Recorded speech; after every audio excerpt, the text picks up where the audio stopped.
If you tried to design the worst possible apex predator, you'd probably come up with the Greenland shark. It swims at the speed of a slow jog. It is blind in both eyes. Its meat is so toxic it will get a sled dog drunk. There's just one problem with this design. It works. The Greenland shark has been doing it for 400 years. Per individual. 150 years before a Greenland shark is old enough to mate. The United States has not been founded yet.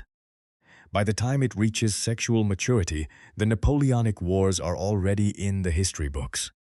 By the time it dies of old age, your great-great-great-grandchildren are talking to refrigerators. This is not a metaphor. According to a 2016 paper in Science by Julius Nielsen and colleagues, the largest Greenland shark in their dataset was aged at 392 years old, plus or minus 120. That is the single longest lifespan ever recorded for a vertebrate. To understand how an animal this slow, this blind, and this strange ended up running the Arctic deep, you have to start with how anyone managed to date one in the first place. Sharks do not have growth rings in their bones, because sharks do not really have bones. Their skeletons are cartilage. For most of the 20th century, nobody had any idea how long a Greenland shark lived. The math suggested they might live a long time. Nobody could say how long. Nielsen's team went around the cartilage problem entirely. They went to the eye. The lens of a vertebrate eye is built layer by layer over the animal's lifetime, starting in the embryo. The innermost core, the nucleus, is laid down before birth and never gets replaced. Whatever carbon is in that nucleus when the animal is born stays there. The team collected lens nuclei from 28 Greenland sharks caught as bycatch in the North Atlantic and ran the cores through radiocarbon dating.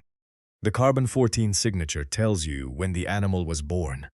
Because nuclear weapons testing in the 1950s and 1960s left a sharp bomb pulse signature in the world's oceans that scientists can read like a watermark. The biggest specimen, a female just over 5 meters long, came back at 392 years old, with an error range between 272 and 512. Either way, this was an animal that had been alive since before the founding of most modern nations. The youngest sharks in their sexually mature group were around 150 years old, which means a Greenland shark reaching sexual maturity today was born around the time of the American Civil War. That alone would make this animal worth a video. The lifespan is just the entry ticket.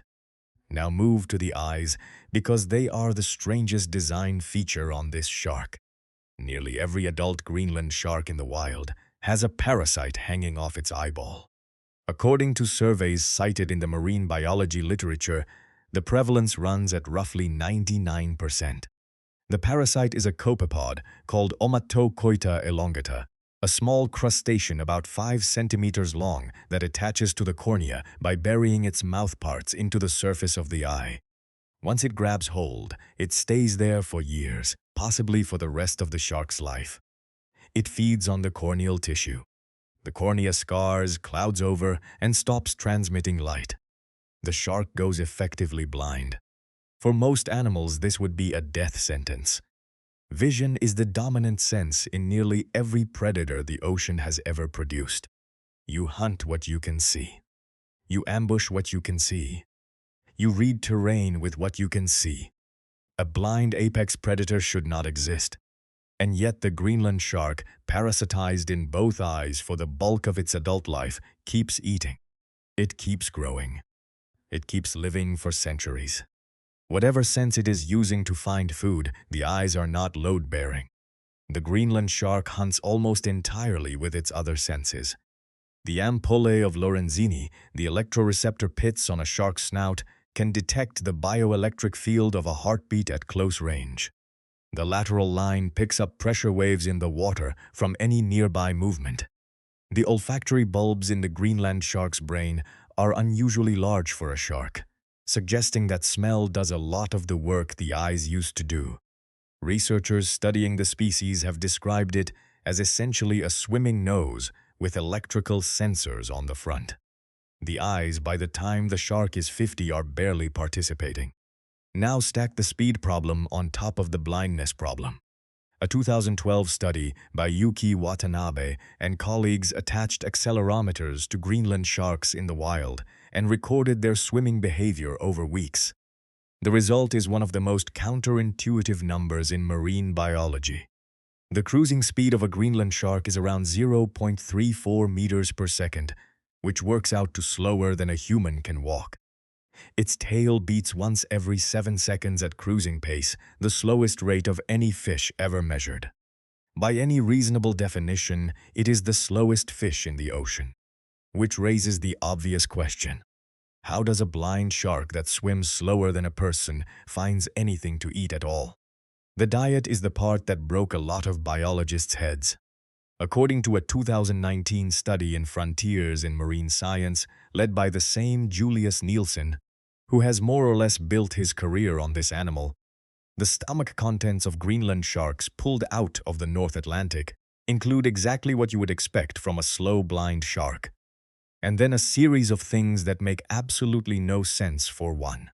Halibut, cod, Atlantic char, crustacean, squid. All of that is fine. Slow scavenger food. A blind shark cruising near the bottom could plausibly find dead fish. But the stomachs also contain seals. Whole seals.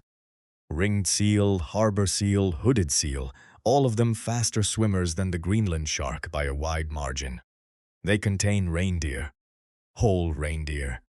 There is a documented case of a Greenland shark pulled out of the water with the entire torso and forelegs of a reindeer in its stomach, which biologists assume fell through ice or was caught while swimming across a fjord. They contain polar bear remains. The leading theory is scavenging from a corpse, but at least one Greenland shark on record had eaten the polar bear piece whole. If you are enjoying this strange shark as much as I am, hit subscribe. More stories like this on the channel every week. The shark is scavenging on a massive scale, swallowing whatever falls into the deep from the world above. And it is, somehow, also catching live prey that should outrun it without trying. The current best guess for how this happens involves sleeping seals. Seals haul out on ice, but they also nap in the water, hanging motionless near the surface or in the water column. A blind, slow shark cannot catch a swimming seal. A blind, slow shark drifting up from below at 1/10 of a mile per hour might very well catch a sleeping one, especially with electroreception zeroing in on the heartbeat from a distance the seal cannot detect in its sleep. The shark turns its biggest weaknesses, the slowness and the silence, into the only advantage that matters when ambushing prey that is not paying attention. Pull on a different thread for a moment. The Greenland shark's flesh is, on its own terms, chemically aggressive. The tissue contains very high concentrations of urea and trimethylamine N-oxide, two compounds the shark uses as osmotic balancers to keep its cells stable at the temperatures and pressures of the deep Arctic. Eat that tissue fresh and your body converts the trimethylamine N-oxide into trimethylamine, the same compound responsible for the smell of rotting fish, except this version is concentrated enough to cause neurological effects in mammals. Sled dogs in Greenland that have been fed raw Greenland shark scraps have shown symptoms that local hunters describe as drunkenness. Loss of coordination, glazed eyes, staggering. The veterinary term is shark meat intoxication. The dogs recover. The reputation of the meat does not. Humans figured out how to eat it anyway. Inuit communities in Greenland and Iceland developed a fermentation process that involves burying the shark for months, draining out the toxic compounds, and then air-drying the meat. The result is hakurl, a fermented shark dish with a smell so famously offensive that travel writers have spent decades trying to describe it accurately. It is one of the only known cases of a vertebrate predator with flesh too toxic to eat fresh, where humans built an entire food processing tradition around the problem. So what you have taken together is an animal that runs every part of its design backwards from the textbook predator. Slow instead of sleek. blind instead of sharp-eyed, breeding on a scale of centuries instead of decades, poisonous to anything that might try to eat it unless the meat is rotted in the ground for months. And somehow, the most successful apex predator in the Arctic deep. Its range covers most of the North Atlantic and the deep waters around Greenland and Iceland. It eats seals and reindeer and the occasional polar bear. It lives for 4 centuries. The biology underneath this is still being worked out. The slow growth and long lifespan are tied to the temperature of the water it lives in. Greenland sharks spend their lives in water that hovers near freezing, between -1 and 5 degrees Celsius for most of the year. Metabolic rates in cold-blooded animals drop sharply at those temperatures.